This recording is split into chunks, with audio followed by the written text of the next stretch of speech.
Well, that snowfall is starting to wrap up here tonight. We might still see some very light snowfall, really more of flurries out there this evening. It's not going to lead to any additional impacts, and even those flurries are going to be tapering off here through the evening and overnight.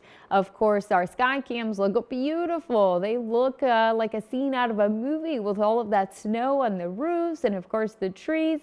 Main roads are pretty clear, honestly. Road crews have done a fantastic job cleaning off those roads, but some of those side roads, rural roads, parking lots, driveways even, you'll want to be careful because those are going to be very, very slick, especially as we watch out for refreezing and black ice, much like we've been tracking, honestly, through the entire week because we had that ice storm and now we've got that snow on top of it. This is a live look of our camera in Carterville. We have had our driveway here plowed, but you can see there is still some snowfall on it. So again, those are the areas that you'll want to make sure you're using caution on. When it comes to the snowfall reports, we have seen quite a bit. Perryville reporting about 5 inches, Fairfield 5.5, Cape Girardeau 4.5, Heron 5 inches, and the biggest one I've seen so far is a report from DuQuoin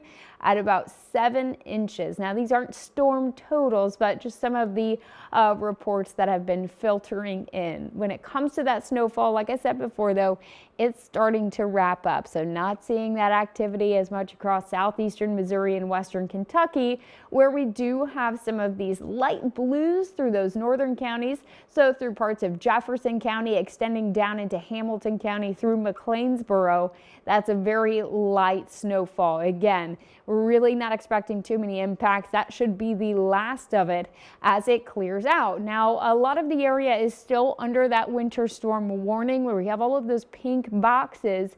However, you'll notice the National Weather Service has started carving out some of these areas because that snowfall has moved out. So I do suspect that a lot of this will start to be canceled before midnight tonight. When it comes to that threat tracker, we'll track the rest of that light snow and flurries through the overnight hours as we head into the weekend. It really looks pretty nice if you have to get out and do some of that snow cleanup, or maybe you want to get out and play with the kiddos tomorrow.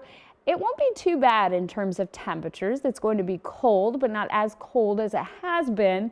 And we'll see another cold snap by the time we get to next week. So even though it's not going to be warm, it'll be better than what we've seen.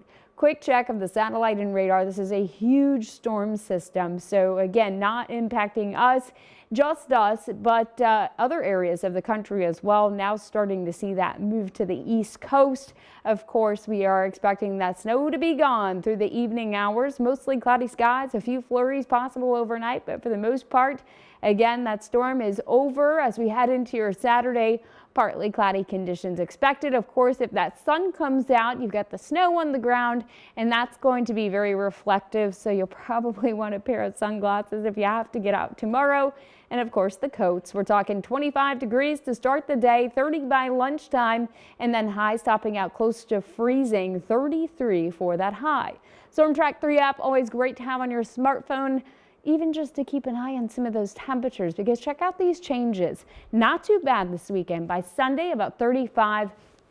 But by Sunday, we're also tracking our next cold front.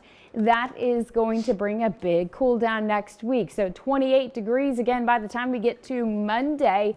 And then as we head into your Tuesday, highs will be back down into those low to mid 20s. By Wednesday morning, we could see the single digits again.